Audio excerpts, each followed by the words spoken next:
Rádio Brasil Central. Em Goiânia, 7 horas. Agora, pela Rádio Brasil Central e RBC FM 90,1, O Mundo em Sua Casa. O jornal falado de maior tradição no Centro-Oeste brasileiro. O Mundo em Sua Casa. A informação em cima do fato. Um mundo de notícias no começo do dia.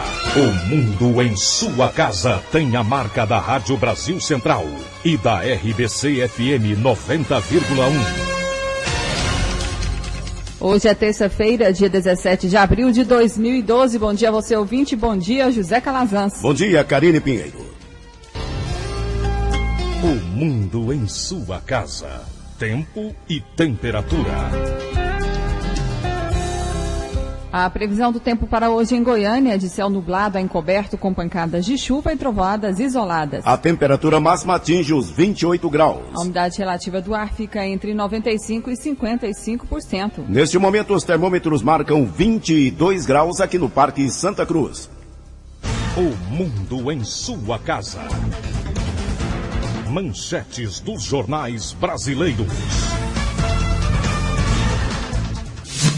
O Globo, a Argentina expropria petroleira e provoca crise com Espanha. Folha de São Paulo, Argentina toma controle de petroleira espanhola. O estado de São Paulo, Argentina estatiza petrolífera e Espanha ameaça retaliar. Correio Brasiliense, Cachoeira na Papuda e CPI na Berlinda. Valor econômico, o governo agora planeja ajuda a empresas aéreas. Estado de Minas, uma denúncia de erro em hospital a cada 2 dias. Jornal do Comércio, prefeito apoia a obra no Cais José Estelita.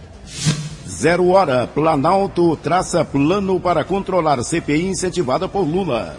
Brasil Econômico, o primeiro trimestre está perdido e crescimento de 4,5% é incerto. O Popular, Operação Monte Carlo, crise no Ministério Público. Diário da Manhã, crime organizado nas torcidas, 11 mortos. 7 horas, 3 minutos. O Mundo em Sua Casa. A política em Goiás.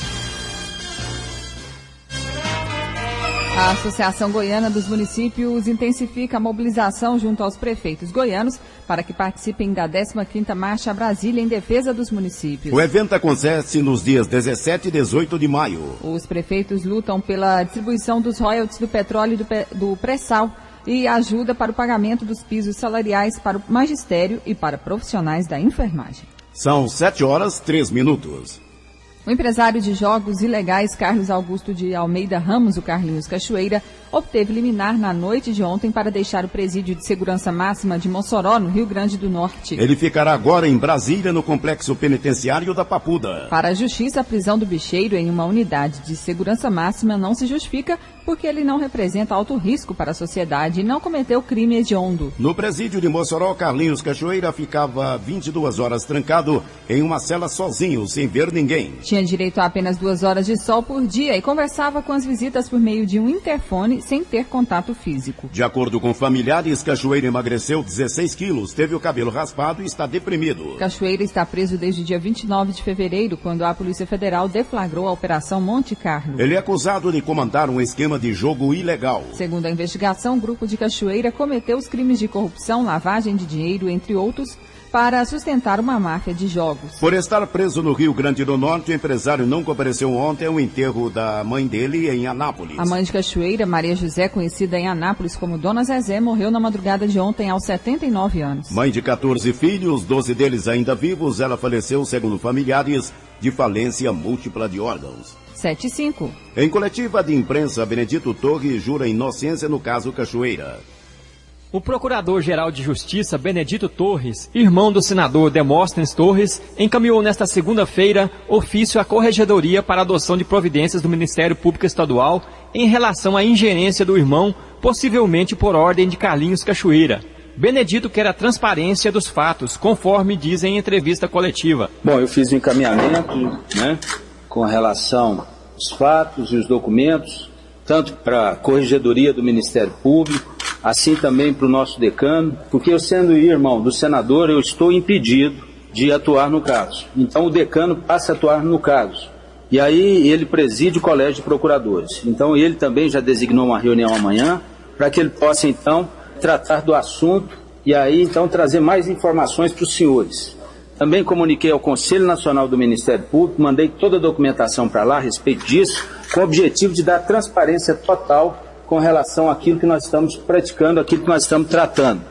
Isso é muito importante para que não paire qualquer dúvida a respeito da lisura e da atitude transparente do Ministério Público do Estado de Goiás. Benedito Torres fala ainda da conversa que teve com Demóstenes Torres. Foi uma conversa, na verdade, de ruptura, a partir do momento em que ele cita meu nome, cita o nome do Ministério Público, então, que ele caminhe da maneira como ele entender, e eu vou caminhar da maneira como eu sempre trabalhei aqui dentro do Ministério Público. Vou continuar trabalhando todos os dias, preservando a legalidade e buscando sempre praticar as disposições inerentes à Constituição Federal, os artigos 127, 128, 129, inerentes ao próprio Ministério Público. O irmão de Demóstenes afirmou também que não conhece Carlinhos Cachoeira, nunca conversou com ele e que está indignado com a situação e que também não pretende deixar o cargo no Ministério Público. O Wilton Vieira para o Sistema Brasil Central de Rádio. 7h07. 9 de maio é o último dia para o eleitor tomar providências junto ao TRE. Os eleitores goianos que pretendem transferir seu domicílio eleitoral, seja para outro município ou até mesmo para outra seção eleitoral, e ainda aquele que completou 18 anos e deve fazer o seu primeiro título, tem prazo até o dia 9 de maio para as providências junto à Justiça. Também aquele eleitor que está com o título cancelado, ele pode regularizar a situação até o dia 9 de maio, o último prazo para o eleitor antes da eleição de outubro. De acordo com Bruno Rocha, assessor de comunicação do TRE, o tribunal tem à disposição em Goiânia a mesma estrutura utilizada no recadastramento biométrico, pois também os novos eleitores já farão seus cadastros pelo mais novo sistema de votação, a identificação biométrica. Até mesmo aquele eleitor de Goiânia que não fez o recadastramento biométrico, ele ainda tem a chance, mais uma chance, de regularizar essa situação, né, já que ele teve o título cancelado. Então, esse eleitor que teve o título cancelado, ele pode regularizar essa situação até o dia 9 de maio. E também o eleitor que está com o título suspenso pela Justiça Eleitoral, ele pode também ter essa chance de estar regularizando essa situação junto à Justiça Eleitoral até o dia 9 de maio. Caso contrário, ele não vota nas eleições deste ano, né? A Justiça Eleitoral alerta para que os eleitores não deixem para a última hora quando há incidência de filas. Em Goiânia estão abertas as 3 centrais eleitorais do TRE, na Avenida Mutirão, no setor Marista, na Avenida 4ª Radial, no setor Pedro Ludovico e na Avenida Anhanguera, no setor Central. Continuam também em funcionamento os atendimentos nas unidades do VaptVupt, Banana Shopping, Praça A, Praça da Bíblia e Araguaia Shopping. Paulo Henrique Santos, para o Sistema Brasil Central de Rádio. 7-8. O mundo em sua casa. Política Nacional. Ainda faltam assinaturas para protocolar requerimento que cria a Comissão Parlamentar Mista de Inquérito CPMI para investigar a máfia do controlador dos jogos de azar em Goiás, Carlinhos Cachoeira. A falta de assinaturas pode frustrar a expectativa de que o pedido seja protocolado hoje. Até a noite de ontem, os líderes partidários ainda não tinham coletado todas as assinaturas necessárias para a criação da Comissão Parlamentar Mista de Inquérito. Na Câmara são 171 e no Senado 27. Alguns senadores já começam a cogitar a possibilidade de que não haja a CPMI. Na tribuna, o senador Pedro Simon, do PMDB, disse ontem que não confia no Senado e conta com a pressão popular e da imprensa para ver a comissão sair do papel. A comissão irá investigar também o envolvimento de políticos e outros agentes públicos e privados com Cachoeira. A Comissão de Ética da Presidência da República decidiu abrir procedimento para investigar o envolvimento da ministra das Relações Institucionais, Ideli Salvati, em denúncias de supostas irregularidades na compra de 28 lanchas pelo Ministério da Pesca. Ideli foi titular da pasta antes de assumir a articulação política do governo. A abertura do procedimento preliminar foi motivada por uma representação de autoria do PSDB. O partido pediu que fosse apurado se houve conduta antiética por parte da ministra. Segundo reportagem do jornal Estado de São Paulo, A empresa Intec Boating foi contratada para construir lanchas patrulhas de mais de R$1 milhão cada. Após a contratação, contudo, a empresa afirma ter sido procurada pelo PT de Santa Catarina para doar R$150 mil ao comitê local. Ainda de acordo com a reportagem, o PT catarinense pagou 81% dos custos da campanha de Deli ao governo daquele estado em 2010. Ela perdeu a eleição e assumiu o Ministério da Pesca em 2011. De acordo com o presidente da Comissão de Ética Pública, Sepúlveda Pertence, Deli se antecipou e já apresentou esclarecimento sobre o caso. Na próxima reunião, em 14 de maio, o colegiado decidirá se o procedimento preliminar se desdobrará em processo contra a ministra. 7:11.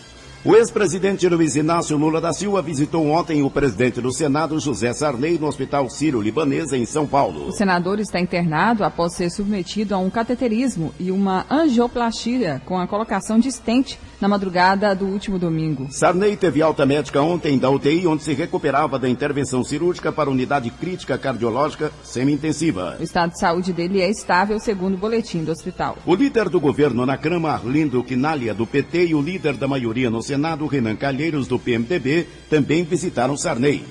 7:11.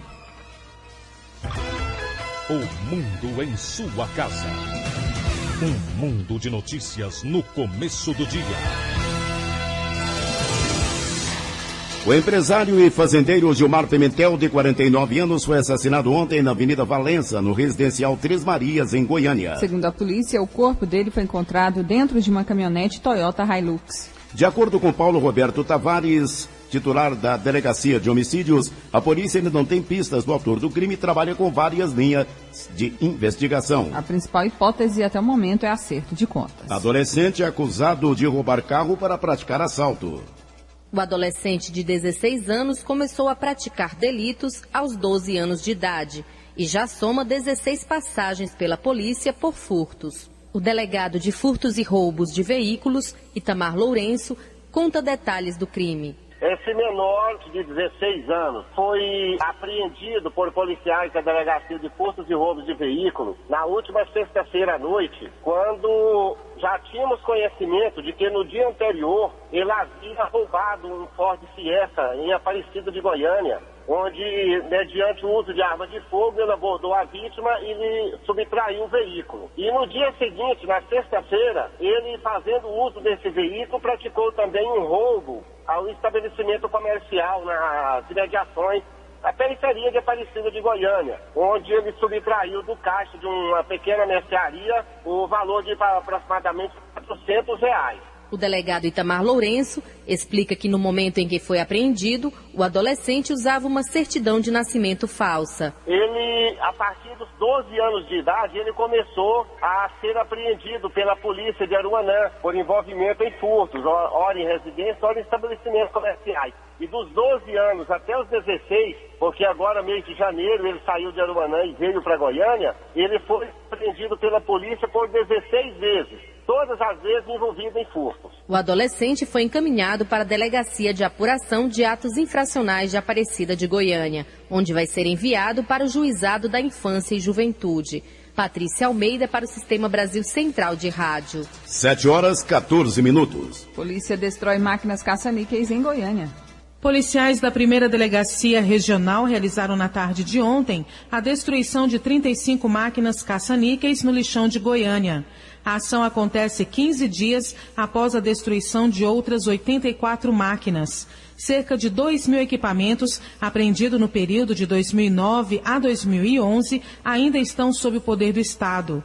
O delegado regional de Goiânia, Sidney Costa, informou que a destruição das máquinas só ocorre mediante autorização do Poder Judiciário. Essas máquinas, na realidade, elas deveriam estar no Poder Judiciário. Mas como o Poder Judiciário alega que não tem espaço no depósito público, quando a polícia realiza a apreensão e que faz o encaminhamento do TCO para o Poder Judiciário, o material que acompanha, não só máquinas como móveis eventualmente apreendidos, eles acabam tendo que ficar nas nossas instalações de forma inapropriada, de forma indevida, porque quem deveria recebê-las alega não ter o espaço para guardá-las. O delegado ressalta que denúncias da população ajudam no trabalho da polícia. As apreensões que nós estamos trabalhando em cima delas são aquelas provenientes de informações que vêm de denúncias que vêm da comunidade, e assim que nós recebemos a denúncia, nós determinamos a essa ou aquela delegacia da área respectiva, de onde veio a denúncia ou de onde está localizado o equipamento,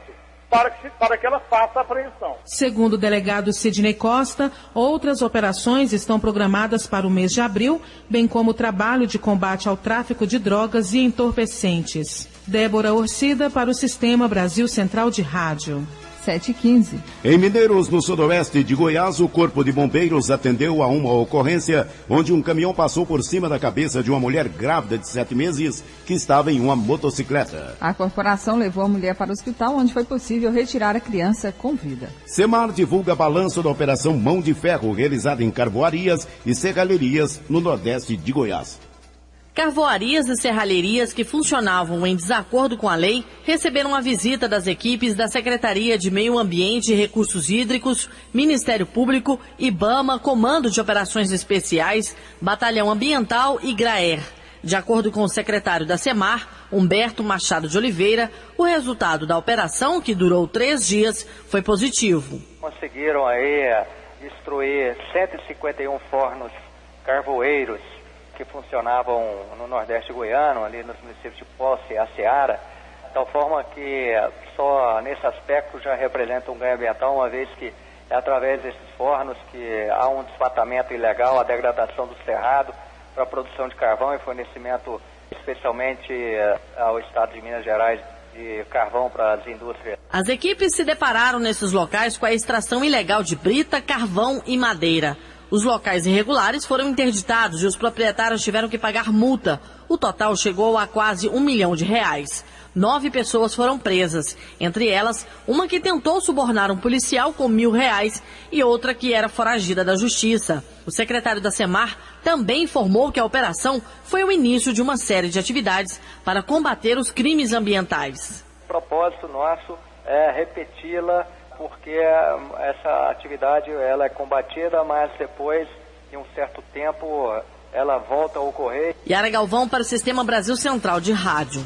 7h17. Secretaria de Segurança Pública mantém contrato com a Delta e afirma que não foram encontradas irregularidades no processo. O secretário de Segurança Pública e Justiça de Goiás, João Furtado, afirmou que o Estado não vai interromper o contrato de aluguel de automóveis com a Delta Construções, empresa investigada na Operação Monte Carlo, que prendeu Carlinhos Cachoeira. Segundo João Furtado, a Secretaria de Segurança Pública encontrou problemas em alguns carros fornecidos pela Delta, que não cumpriam com as determinações do edital de licitação. Essa teria sido a única irregularidade da empresa, que teve desconto de cerca de R$500 mil no pagamento devido a esse problema. Primeiro, porque nós temos que continuar prestando o nosso serviço. Segundo, a empresa é a empresa contratada, é o parceiro comercial contratado. Terceiro, nós não encontramos nenhum motivo contratual ou legal para interromper o serviço em prejuízo da prestação de serviço para a população.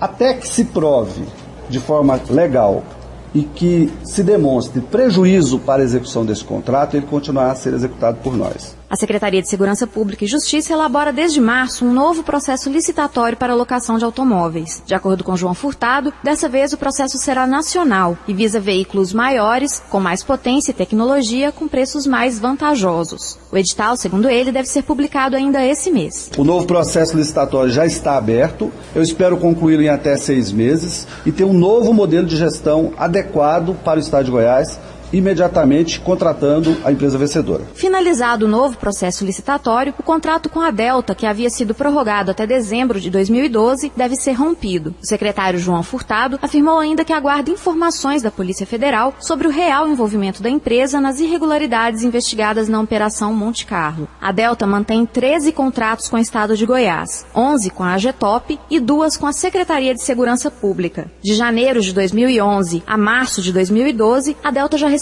do Estado R$151 milhões. Heloísa Amaral para o Sistema Brasil Central de Rádio. 7h19.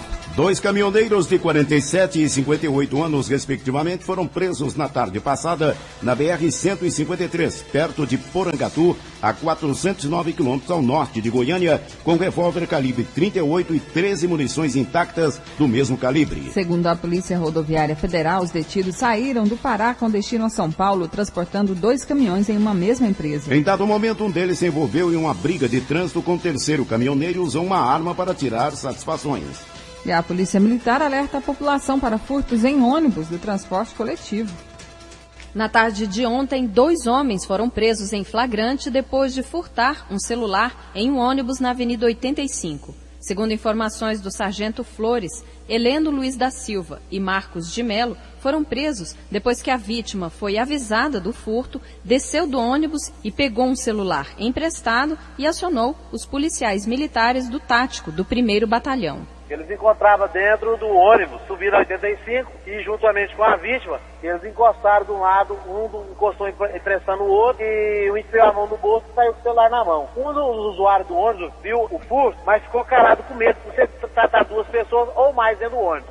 Quando a pessoa desceu no ponto de ônibus, a vítima procurando o celular no bolso, você está procurando o quê? Também o celular foi roubado. Aí falou assim, os 2 camaradas que desceu ali, com a camisa vermelha e o outro lá, e pegou. Eu não falei com o senhor porque eu fiquei com medo. E ele pegou e desceu no próximo ponto da vítima e voltou correndo, alcançou os 2 de longe, não quis chegar junto dele, arrumou o telefone emprestado, um rapaz que estava trabalhando na obra e ligou o 190, e a gente estava em patrulhamento pela rua 3, ali próximo ao mercado, e deslocamos sentido Praça do Sol, aonde os 2 elementos se encontravam descendo na rua R11, onde fizemos uma detenção dos mesmos e conduzimos para o 1º DP. Os autores possuem antecedentes criminais por furto, roubo, receptação e estupro, mas não são foragidos da justiça. Ontem mesmo, eles foram levados ao IML para fazer o exame de corpo e delito e depois foram encaminhados ao 1º Batalhão. Sargento Flores orienta a população quanto aos cuidados dentro do ônibus.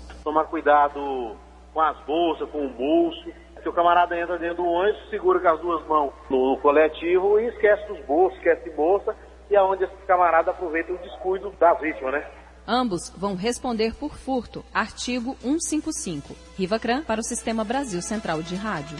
Em Goiânia, 7h22. A Universidade Estadual de Goiás completa 13 anos. A solenidade com café da manhã e discursos está marcada para as 9 horas de hoje no prédio da Administração Superior em Anápolis. Em seguida, o reitor Haroldo Reiner preside a primeira reunião do Conselho Universitário da UEG deste ano. Na ocasião, serão empossados os novos integrantes do Conselho. Vamos falar ao vivo com o reitor da UEG, Haroldo Reiner, e saber mais sobre as conquistas da instituição. Bom dia, reitor.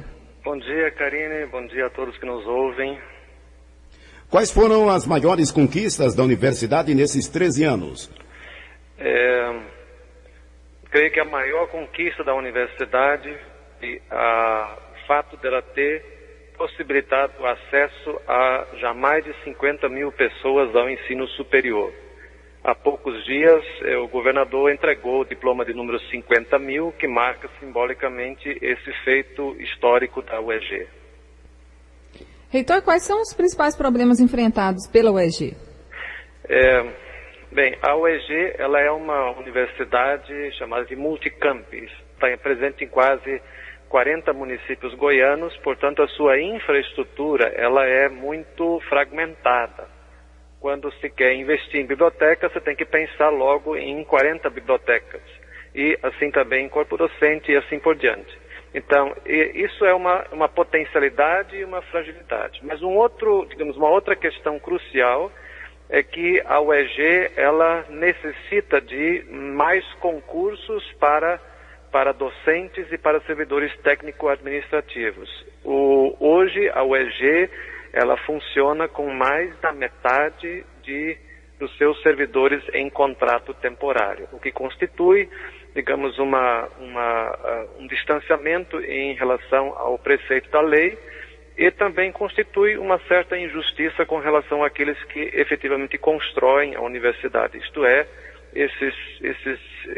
essas centenas de professoras, professores, servidores que estão nessa fragilidade contratual. Reitor, mas há previsão de contratação por concurso? Sim, já está sendo conversado com o governador e também com a Secretaria de Planejamento a realização de 2 concursos, um para professores e outro para técnico-administrativos, o mais prontamente possível. Isso para nós significa que o melhor seria ainda esse ano, mas tendo em vista as eleições, não sei se isso será factível. Em quais áreas a UEG deve investir e crescer nos próximos anos, reitor? A UEG ela deve manter, por um lado, o seu perfil dessa grande contribuição no campo das licenciaturas, vinculado com a formação para professores. Ao mesmo tempo, a UEG ela tem uma vocação para as áreas tecnológicas. Em Anápolis temos um polo industrial pujante e também um conjunto de cursos na área das engenharias. Em outros lugares, como por exemplo em Ipameri, 2 cursos na área de agronomia, inclusive tendo agregado um mestrado recentemente. Em outra direção, em São Luís, todo o arranjo produtivo local vinculado com leite e a produção animal. Então isso significa que também lá haverá um esforço em constituição de cursos nesta área, ou de reforço com cursos nesta área, inclusive com a proposta de um mestrado. Assim, depois, ao completar 13 anos, essa instituição ela precisa passar por um processo de rearranjo, reestruturação e também uma reengenharia no que diz respeito a cursos, a novos cursos e assim por diante. Reitor, surgiu a informação de que haveria a abertura de um curso de medicina em Aparecida de Goiânia, isso procede? Esse assunto de um curso de medicina, ele está nas suas conversas iniciais.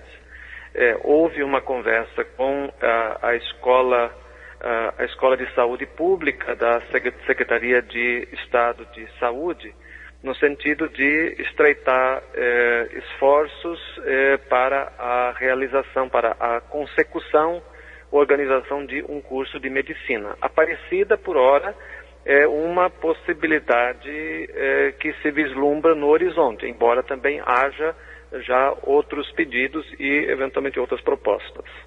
Falando sobre a atual situação e as novidades em termos da Universidade Estadual de Goiás, que completa 13 anos em 2012, conversamos com o reitor da UEG, Haroldo Renner, aqui em O Mundo em Sua Casa. Reitor, obrigada pelas suas informações. Bom dia. Ok, bom dia. 7h28. FAEG lança cursos gratuitos para incentivo ao trabalho no campo. A Federação da Agricultura do Estado de Goiás, FAEG, quer acabar com o apagão de mão de obra na zona rural, motivado pela fuga de jovens do campo para a cidade, em função da falta de estímulo para atuarem no agronegócio. Com apoio do governo federal e da Secretaria Estadual de Educação, a FAEG espera implantar, ainda neste semestre, o Programa Nacional de Ensino Técnico e Emprego, Pronatec. Segundo o presidente da FAEG, José Mário Schreiner, o Pronatec, que deverá contemplar alunos jovens e adolescentes de 343 escolas públicas estaduais, será coordenado pelo Serviço Nacional de Aprendizagem Rural, o SENAR. Inserir cursos de bovinocultura de leite, de bovinocultura de corte, inseminação artificial, fruticultura, horticultura, suinocultura, que são lidar com suínos, piscicultura, operador de máquinas, além de dar qualificação, pode também estimulá-los, fazer com que eles voltem para a propriedade, a fazer com que nós estamos evitando o êxodo rural. De acordo com Schreiner, mais da metade dos filhos dos produtores rurais não querem mais seguir a profissão dos pais, porque falta incentivo para continuarem no campo. 58% dos filhos desses produtores não querem mais saber de voltar para a atividade. Eles vão para a cidade e vão viver na cidade. Então, você tem falta de assistência técnica, você tem falta de qualificação e de profissionalização desses jovens. E isso nos leva a crer que a qualificação, que a formação é algo importante para nós até motivarmos eles. Os cursos oferecidos pelo Pronatec são gratuitos. Vanderlei Araújo, Sistema Brasil Central de Rádio. 7h29. Secretário da Fazenda recebe título de cidadão goiano. A entrega do título aconteceu na noite passada durante uma sessão especial da Assembleia Legislativa que contou, dentre as inúmeras autoridades, com a presença do governador Marconi Perillo. A iniciativa foi do deputado Jardel Selva do PSDB e presidente da Assembleia Legislativa. Olha, o Simão se tornou uma peça emblemática no governo do Estado de Goiás, porque ele já havia exercido esse papel em Minas Gerais, no Maranhão, já foi a nível federal, foi ministro interino, então ele veio com um desafio muito grande que era tirar Goiás da letargia que se encontrava, das dificuldades que se encontrava, com seriedade, com compreensão, com carinho, mas com extrema rigidez. E o Simão fez isso e hoje ele é consagrado aqui como um excelente gestor e um grande parceiro do nosso governo. Hoje nós temos, já não estamos mais afundados com dívidas, nós estamos pagando a folha em dia, nós já temos um superávit e tudo isso graças ao trabalho do Simão Sirineu. Então eu tenho a honra, o prazer, a satisfação, a alegria em poder ter tido essa ideia em dar a ele um título de cidadão goiano. Ao falar sobre a homenagem, o governador Marconi Perillo destacou o trabalho desempenhado pelo secretário da Fazenda, que colocou as contas do Estado no azul no ano passado. Olha, o secretário Simão foi uma gratíssima revelação aqui para o Estado. Ele atendeu a um convite sem mesmo me conhecer pessoalmente, eu também não o conhecia. Depois de ter passado por várias funções no governo federal, no governo de Minas, no governo do Maranhão, veio para cá sem conhecer Goiás direito. Hoje já tem muitos amigos aqui.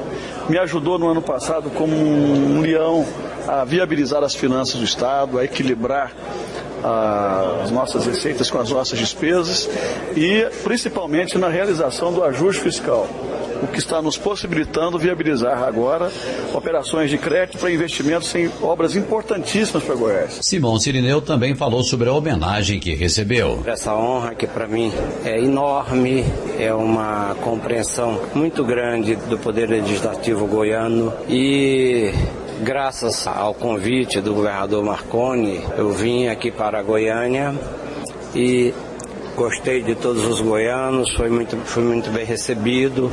Isso foi muito importante para mim, porque com isso nós pudemos realizar um trabalho em equipe, uma equipe coesa, comandada pelo governador Marconi, e que nos deu as condições de trabalho de que nós precisávamos. Para mim é uma honra infinita, grandiosa mesmo, e eu fico muito agradecido. Natural do estado do Maranhão, Simão Sirineu é bacharel em Ciências Econômicas da Universidade Federal daquele estado e já foi secretário de Planejamento do Maranhão, secretário da Fazenda de Minas Gerais. É servidor de carreira do Banco Central desde 1978 e trabalhou nos Ministérios da Fazenda, do Planejamento e da Integração Nacional.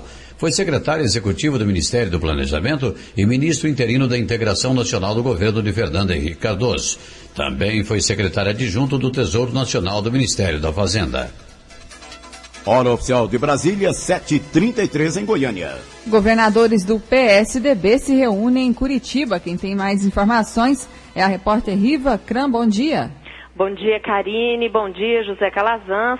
Eu falo ao vivo aqui de Curitiba, onde logo mais o governador Marconi Perillo participa de reunião com mais 7 governadores do PSDB. Vão ser discutidos assuntos como a desvinculação de receitas dos estados, a unificação de alíquotas de importação, a implementação do Código Florestal e a Conferência Rio+20, e também mudanças implantadas na educação pelo governo federal e que têm forte impacto para os estados e para os municípios. Além do governador Marconi Perillo, participam também do encontro os governadores Beto Richa, do Paraná, Geraldo Alckmin, de São Paulo, Antônio Anastasia, de Minas Gerais, Simão Jatene, do Pará, Teutônio Vilela, do Alagoas, José de Anchieta Júnior, de Roraima, e Siqueira Campos, do Tocantins. Acompanham Marconi Perillo no evento os secretários goianos de Gestão e Planejamento, José Pivec, e da Fazenda, Simão Sirineu. Eu volto, Karine, com mais informações durante a programação de hoje e também na edição de amanhã do Mundo em Sua Casa. É com vocês. Obrigada, Riva Cran. E agora das ruas de Goiânia, informações sobre o incêndio no setor Santa Genoveva. Paulo Henrique Santos, bom dia.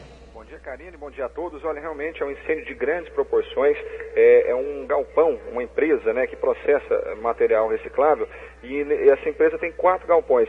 Desses 4 galpões, 3 foram completamente destruídos pelo fogo, o fogo que até agora ainda não foi controlado. Por sorte chove nesse momento em Goiânia, então a chuva ajuda a controlar, se não apagar, pelo menos a não espalhar esse fogo mais ali pela outra parte do depósito que não pegou fogo, e também até pela vizinhança. É uma área bastante complicada porque tem várias empresas, tem posto de combustível aqui perto, tem o aeroporto de Goiânia, então todo o efetivo do Corpo de Bombeiros se deslocou para cá justamente para poder controlar esse incêndio que começou de madrugada e que, repito, até agora não foi controlado.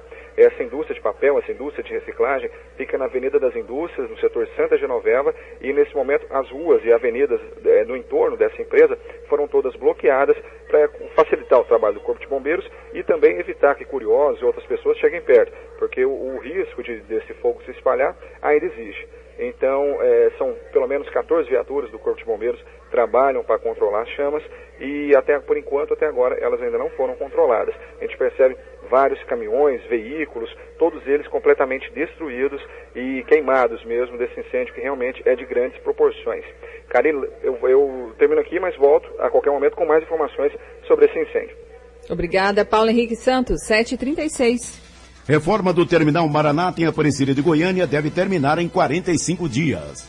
Os operários já trabalham na reforma do novo Terminal Maranata, que fica às margens da GO 040 em Aparecida de Goiânia. O terminal recebe cerca de 25 mil passageiros por dia, que utilizam as 9 linhas que têm como destino bairros de Aparecida e municípios próximos, como Araguaiânia e Goiânia. De acordo com o presidente da Companhia Metropolitana de Transporte Coletivo, José Carlos Xavier, a intenção é que as obras causem o mínimo de transtorno possível para os usuários. Ele não será desativado e a logística permite que todas as mudanças sejam feitas com o público aqui. E são mudanças relativas à segurança, relativas a câmeras de segurança, relativas à sala de conforto dos motoristas, melhores banheiros, mudanças que vão alterar o terminal em sua essência para melhor atender a população. Já foram reformados em Aparecida os terminais Cruzeiro do Sul, Garavelo e Araguaia. Segundo o prefeito da cidade, Maguito Vilela, os que ainda faltam vão receber melhorias até o final do ano. Os outros terminais agora, Maranata, o da Vila Brasília, o Veiga Jardim, todos eles passarão por reforma. O Araguaia também já foi reformado.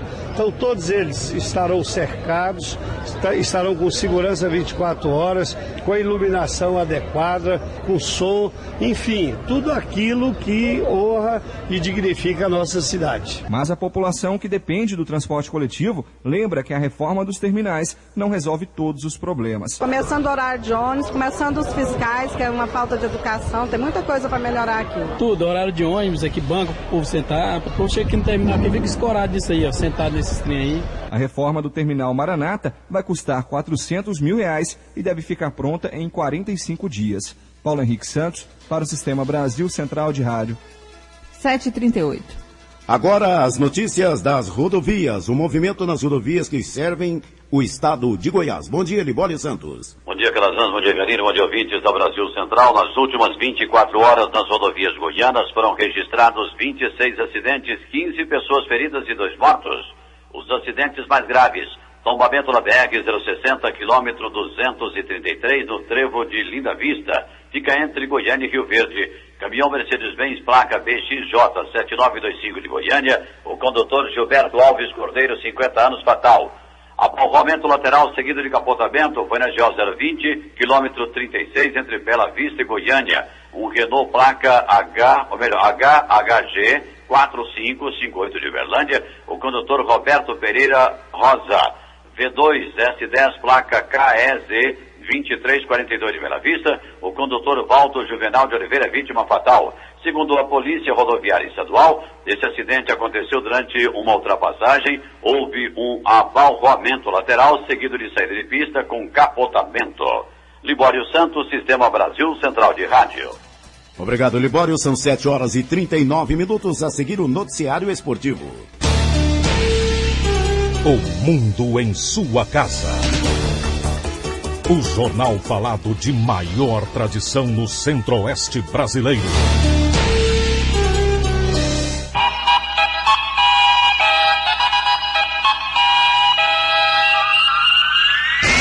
O mundo em sua casa. Esporte. Começam no próximo domingo as semifinais do Campeonato Goiano de Futebol. Vira e Goiás jogam no Serra Dourada. Craque e Atlético vão se encontrar em Catalão. Mas antes o Atlético tem um compromisso pela Copa do Brasil. O time joga em Campinas, São Paulo.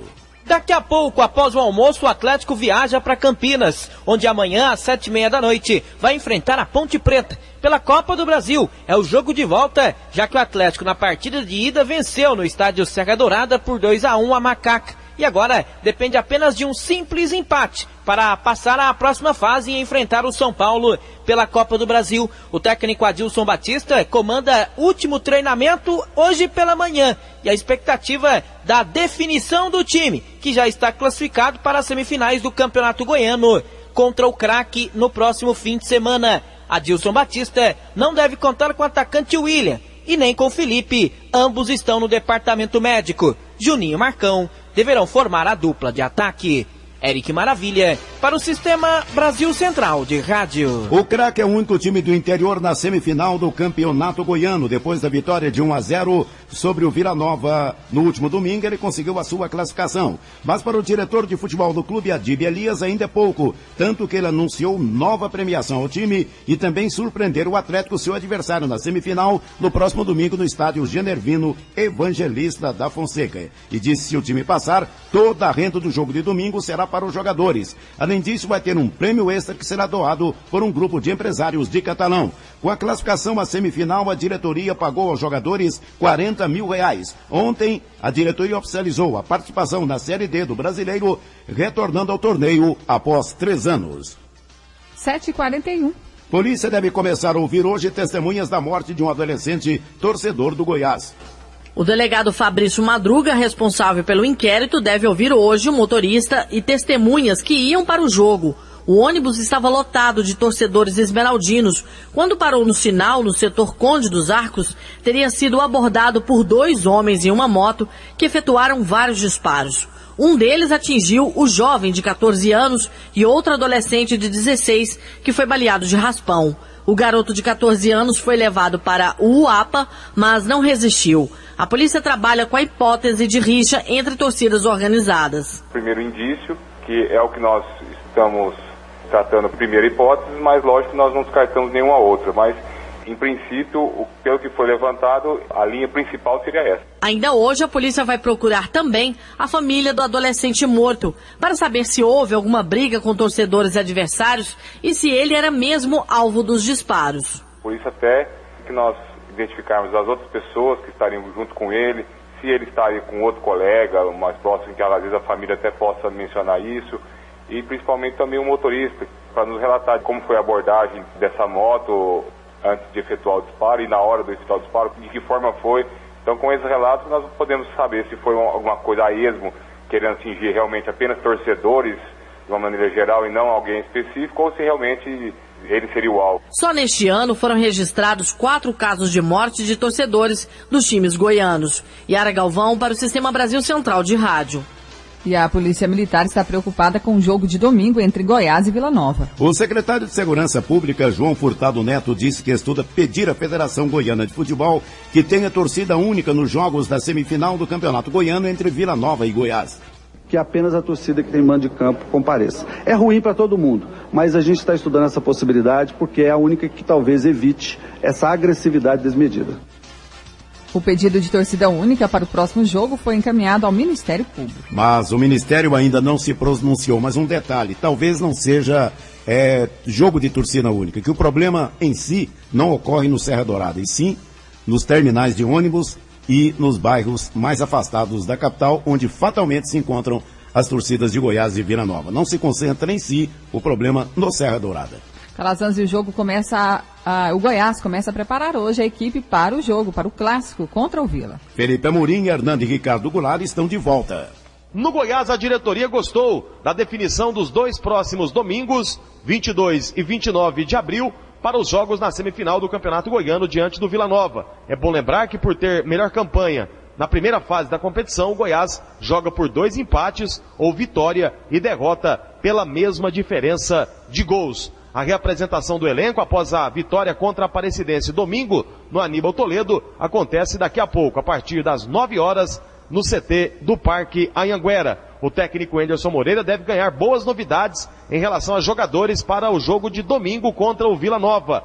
O zagueiro Hernando e o atacante Felipe Amorim estão recuperados e possivelmente já estarão à disposição para o primeiro jogo contra o Vila Nova na semifinal, domingo às 4 horas no Serra Dourada. Além da volta do principal jogador do Goiás, principal artilheiro no ano, Com 9 gols marcados, Ricardo Goulart, que cumpriu suspensão de volta da Aparecidense, o principal jogador do Goiás neste campeonato goiano. Um detalhe que tem preocupado o técnico Anderson Moreira e a comissão técnica é que nos últimos 6 jogos, 4 pelo campeonato goiano, contra Itumbiara, Vila Nova, Morrinhos e Aparecidense, e 2 pela Copa do Brasil contra o América Mineiro, o time levou 11 gols.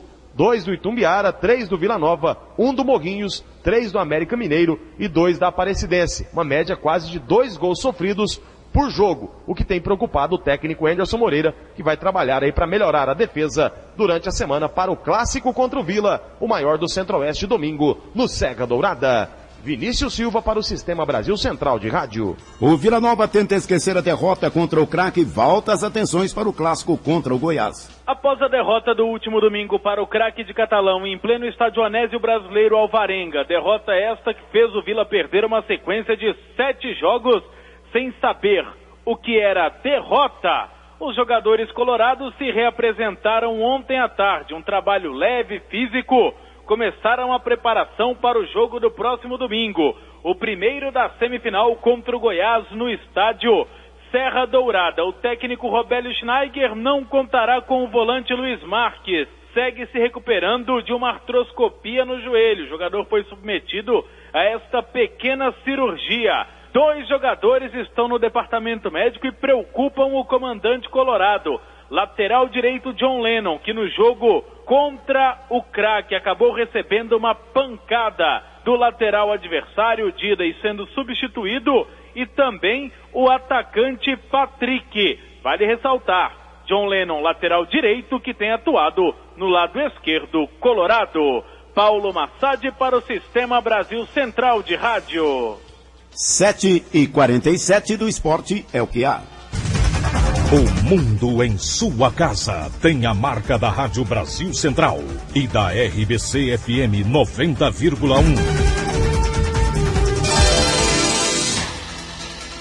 Governador Marconi Perillo vai a Brasília e se encontra com o ministro da Fazenda. O governador esteve acompanhado do secretário da Fazenda, Simão Sirineu. No encontro com Guido Mantega em Brasília, o principal assunto foi um projeto do governo federal que tramita no Congresso Nacional e que trata da redução do ICMS para alguns produtos. Nós estamos tentando encontrar um caminho para a chamada Guerra dos Portos. Amanhã deverá ser votado na Comissão de Assuntos Econômicos o projeto de resolução do Senado número 72, que vai diminuir para 4 a alíquota de ICMS de veículos e de outras peças e de outros produtos importados para o Brasil.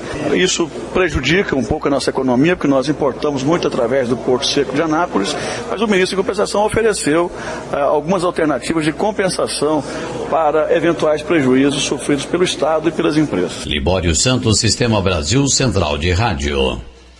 7h48. Goiânia tem aproximadamente um carro para cada habitante. E o Detran prepara projetos alternativos para melhorar o trânsito.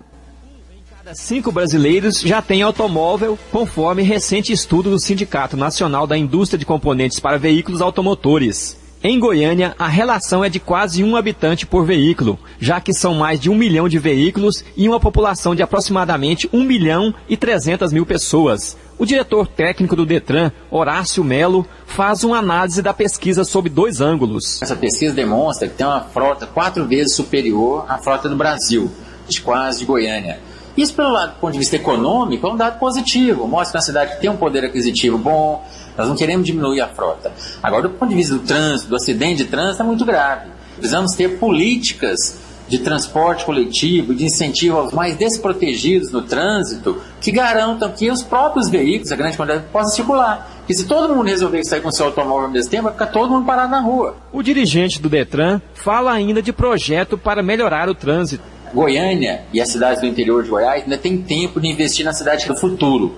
Por isso que o Detran de Goiás, quando está construindo agora o projeto de mobilidade, sinalização, está investindo o quê? Na mobilidade dos ciclistas, pistas exclusivas e com segurança para as bicicletas. Queremos criar também o respeito ao pedestre, com várias faixas pedestres, porta de escola. O agente de segurança prisional, Carlos Mendes, reclama do excesso de carros. O trânsito aumentou muito o índice de carro dentro de Goiânia, né? 5 anos atrás, você andava dentro de Goiânia e fazia alerta. Já a cerimonial de evento Natalina da Silva cobra providências para melhorar o trânsito. O fluxo de carro realmente, principalmente nos setores mais nobres, né, é muito intenso. A indústria automobilística vem superando recordes desde 2004, quando vendeu 1,5 milhão de veículos. No ano passado, atingiu 3.600.000 e este ano projeta vender de 4% a 5% mais. Wilton Vieira, para o Sistema Brasil Central de Rádio. 7h50. O governo do estado suspendeu por 10 dias as operações de crédito consignado de 15 instituições financeiras, de um total de 57 que operam em Goiás. O crédito consignado é o desconto na folha de pagamento dos servidores públicos por empréstimos realizados. O motivo da suspensão, segundo a assessoria da Secretaria de Gestão e Planejamento, seria o grande número de reclamações de servidores estaduais no PROCON e na ouvidoria da pasta. As instituições que estão suspensas de operar até o dia 25 são Banco Cacique, Banco BMG, Banco Cruzeiro do Sul, Bom Sucesso e Bradesco. E ainda Banco Daicoval, Banco Chaim, Banco Pan-Americano, Crefisa, Banco BGN, Itaú, Banco Mercantil do Brasil, Fibra, BV Financeira e Banco Morada. De acordo com o PROCON, entre dezembro e fevereiro, de 9.300 cálculos feitos pelo órgão, 85% foram relativos à consignação. Os principais problemas seriam o não fornecimento do saldo devedor e a retenção da margem do servidor responsáveis por 85% das queixas. Também há queixas de não fornecimento do contrato de empréstimo, cobranças indevidas e juros considerados abusivos, por ultrapassarem 4,5% ao mês. IBEDEC orienta consumidores que tiveram imóveis retomados pela construtora. O presidente do IBEDEC, o Instituto Brasileiro de Estudo e Defesa das Relações de Consumo, Wilson Rascovitch, faz um alerta a mutuários que tiveram imóveis retomados pelas construtoras por causa de inadimplência. Rascovitch esclarece que muitas vezes o mutuário tem direito à restituição de valores devido ao preço pago pelo imóvel após leilão de venda. Como a maioria dos consumidores não sabem que tem direito à restituição, o dinheiro acaba ficando com os bancos credores ou com as construtoras. Teria que verificar então por quanto foi vendido esse imóvel e aí dependendo da situação, esse mutuário tem direito à restituição de algum valor. Exemplo, muitas vezes você tem lá 100 mil reais que vale o imóvel. Você já pagou 60 mil e a dívida sua era 30 mil. Se o imóvel foi para leilão a 100 mil e você devia só 30, sobrou 70. Então onde está esse 70? É onde a construtora ou o agente financeiro pega esse dinheiro e não repassa para o mutuário. O presidente do IBEDEC diz que já houve caso em que a Caixa restituiu 11 mil reais a um mutuário que teve o imóvel retomado. Tive um da Caixa e um outro que está para se realizar. Mas também aí os valores não são também o correto, que a gente está, se bem que tem ação hoje ainda brigando para cancelar. A Caixa já foi lá e deu 11 mil para a pessoa. Falou, você tem direito a 11 mil. E deu uns 11 mil. Nós até pegamos esses 11 mil. Mas a ação existe até para anular esse leilão, porque nós estamos falando que esse leilão foi feito irregularmente. Para mais informações sobre direito de restituição de valores após leilão de imóvel retomado pela Caixa ou outras instituições, basta ligar para o IBEDEC no telefone 3215-7700. Vanderlei Araújo, Sistema Brasil Central de Rádio. 7h54. A Receita Federal prorrogou até sexta-feira o prazo para entrega da declaração anual do Simples Nacional. Os pequenos empresários e autônomos enfrentam uma série de problemas com a entrega dos documentos desde a semana passada. Segundo o órgão, as multas emitidas por atraso na entrega de hoje serão canceladas. Para a pessoa física, o prazo termina no dia 30 de abril. Dia Nacional da Voz é comemorado com exames de laringoscopia na Santa Casa.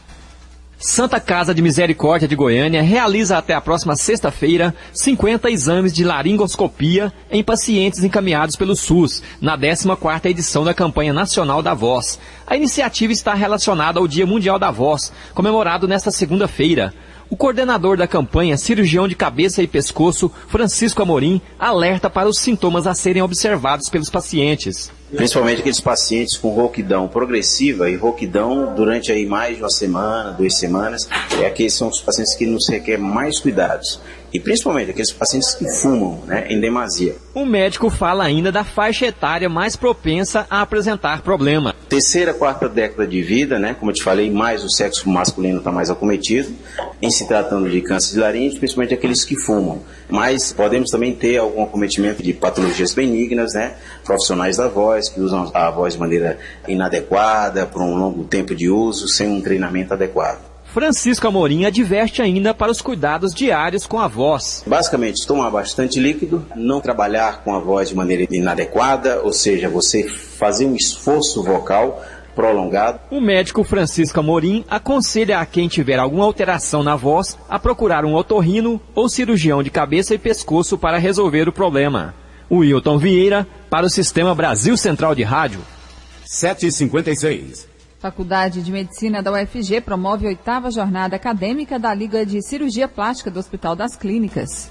Esse ano, o evento vai enfocar temas relacionados à cirurgia reparadora, como a reconstrução mamária pós-câncer e a reconstrução facial.